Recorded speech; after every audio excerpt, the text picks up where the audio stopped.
오늘 2024년 10월 9일입니다. 마태복음 11장 12절에서 19절까지의 말씀으로 지혜로운 사람이라는 제목으로 잠시 은혜를 나누겠습니다. 어제 새벽에는 세례 요한의 제자들이 예수님께 한 질문을 가지고 예수님께서 답을 주셨습니다. 그 질문은 어떤 의심이나 못 믿어서가 아니라 순수한 궁금한 부분들을 해소하기 위한 질문이었지요. 예수님은 이에 대해서 현재형으로 답하셨습니다.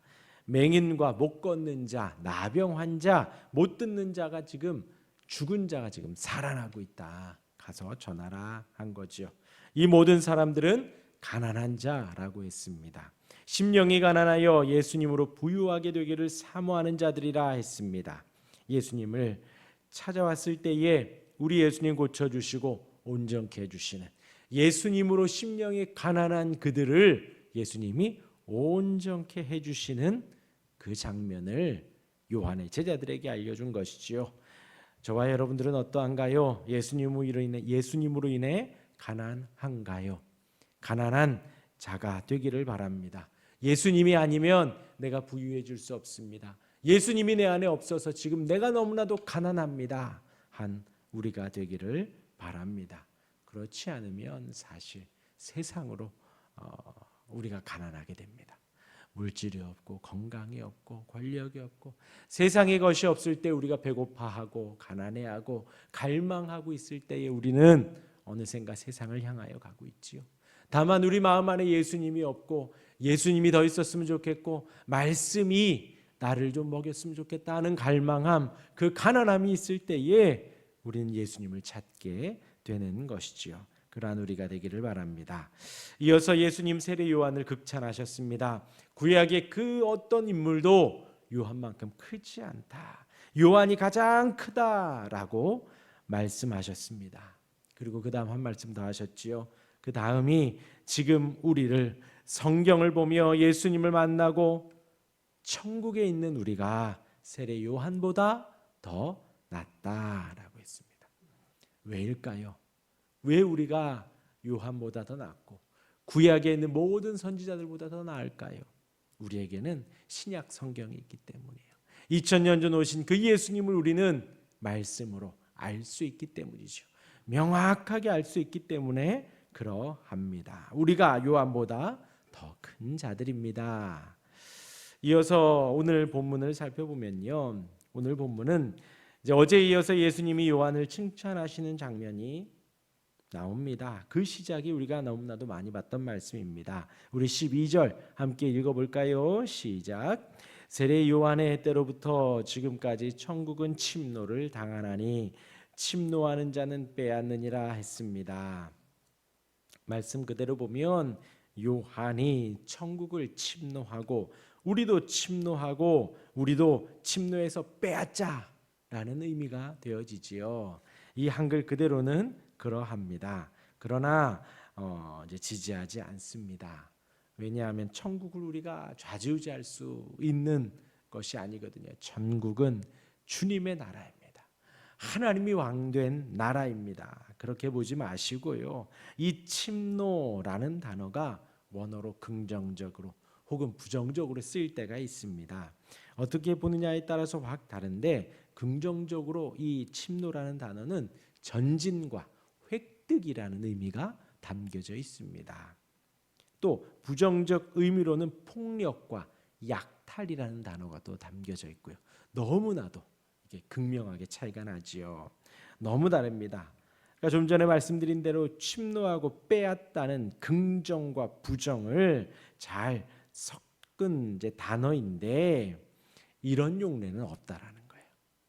그러니까 지금 우리가 생각하는 그런 용례로는 요한이 천국을 침노하고 빼앗을 수 있다, 어떤 이런 용도로는 잘 사용이 되지 않다라는 거예요. 그래서 이제 널리 사용되는 그 용례가 무엇이냐? 부정적인 의미란 침략과 약탈이라는 단어로 사용이 되는데, 곧 지금까지 천국과 하나님의 나라는 폭력을 겪고 있다라는 의미가 되는 거예요. 폭력적인 자들은 그것을 약탈한다. 이게 이제 직역했을 때 이런 의미가 되는 것입니다. 이렇게가 좀 사용이 많이 되는 거예요. 그러하니 이 부분을 이제 우리가 의미를 담아서 좀 해석을 하면은요, 세례 요한의 때부터 지금까지 천국을 전한 사람들, 천국을 증거한 사람들은 폭력을 당한다라는 의미가 됩니다. 지금도 폭력을 당하고 있고 약탈을 당하고 있다라는 의미로 해석을 할 수 있습니다. 이렇게 보면 이제 전후 문맥을 따라서 부드러워집니다. 곧 예수님께서 당시 제자들에게 복음을 전할 것, 가르칠 것을 말하면서도 그 복음을 전할 때의 제자들은 반대의 공격을 분명히 당한다고 배웠지요. 박해에 직면하게 된다고 예수님 가르치고 계십니다. 복음을 전하는 자들이 악한 자들이 행사하는 강력한 폭력을 겪게 되고 공격을 당하게 된다는 것이지요. 혹은 생명을 빼앗기기도 합니다. 다른 이유가 아니라 복음을 전한다는 이유만으로요. 세례 요한의 때부터 지금까지 지금 그러한 일들이 비일비재하게 일어나고 있다라는 것입니다. 예수님 당신도 지금 적대자들의 비난을 받고 있고 공격을 당하고 계시며 마침내 생명까지 약탈당하게 되는 것이지요. 예수님도 12제자들도 그런 공격을 당할 것을 예고하시는 것입니다. 곧 이 말씀은, 오늘 읽은 이 12절의 말씀은 세례 요한도 천국 복음을 전하며 공격을 당하고 있고 갇혀 있고 그 공격하는 자들은 복음을 전하는 이들을 약탈하고 폭력을 행사하며 생명까지도 빼앗을 수 있다라고 의역할 수가 있는 것입니다.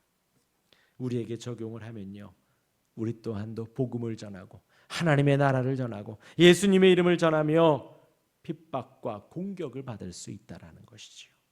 약탈과 폭력을 당할 수 있다라는 것이죠. 물론 지금 현재 우리나라에서 법적으로 그러한 일들이 일어나지는 않습니다. 그러나 사적으로 일어나기도 하지요. 그리고 우리는 그러한 것들을, 그 침략과 침노를 우리가 마음에 다짐을 해야 된다는 거예요. 예수님을 믿고 천국을 소망하고 유일한 하나님 한 분만을 믿고 살아갈 때에 우리에게 침노와 폭력, 어려움은 생길 수 있다라는 것입니다. 마음 단단히 먹는 우리가 되기를 바랍니다. 그 말씀을 12절에 하시고요. 이어서 13절, 14절에 구약에서 예언한 엘리야가, 메시아가 오기 전에 엘리야가 다시 온다고 했는데 그 엘리야가 바로 요한이다라고 예수님 덧붙여 말씀하시고요. 이제 16절, 17절 참 흥미로운 말씀입니다. 이 세대를 비유로 말씀하십니다. 장터에서 피리를 부는데 어떻게 한다고요? 춤추지 않는다는 것이에요. 슬피 울어도 어떻게 한다고요? 가슴을 치지 않는다는 것입니다. 이 세대가 복음을 전해도 반응이 없고 하나님을 증거해도 전혀 움직임이 없다라는 것입니다. 곧 세례 요한이 와서 전해도, 심지어 예수님이 와서 증거해도 아무도 거기에서나 춤을 추거나 애곡하지 않는다는 것입니다. 귀가 있지만 듣지 않고 호응하지 않고 아멘하지 않고 그렇게 살아가는 세대를 예수님께서 비판하고 계십니다. 이어서 18절 19절에 예수님은 지금 이야기를 하고 싶은 것입니다. 세례 요한이 금욕을 하며 광야에서 잘 먹지도 않고 잘 입지도 않고 고생하며 복음을 전하고 회개하라 천국이 가까이 왔느니라 선포하여도 전혀 듣지 않고 춤추지도 않고 애곡하지도 않더라. 회개하지 않고 아멘하지 않고 전혀 감흥이 없더라. 그렇게 요한이 전할 때에 미쳤다고, 도리어 귀신 들렸다고까지 말을 하더니 이제 인자가 와서 가르치고 죄인들 불러다가 함께 말씀 나누며 사랑을 전하니 예수님을 향해서는 탐욕이 있는 자다, 탐욕이 많다, 그렇게 말을 한다는 거예요. 여러분 어떠한가요? 세례 요한이 와서 말씀을 막 전해도 귀신 들렸다 그러고, 예수님 오셔서 막 전해도 탐욕이 있다 그러고, 도대체 그렇죠? 그러니까 예수님이 이 말씀으로 마무리를 하시는 거예요.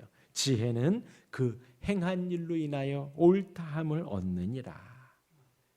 왜요? 지금 그 사람들 지혜 있다면서 요한이 전하면 요한을 비판하고 예수님이 전하면 예수님을 비판하는 거예요.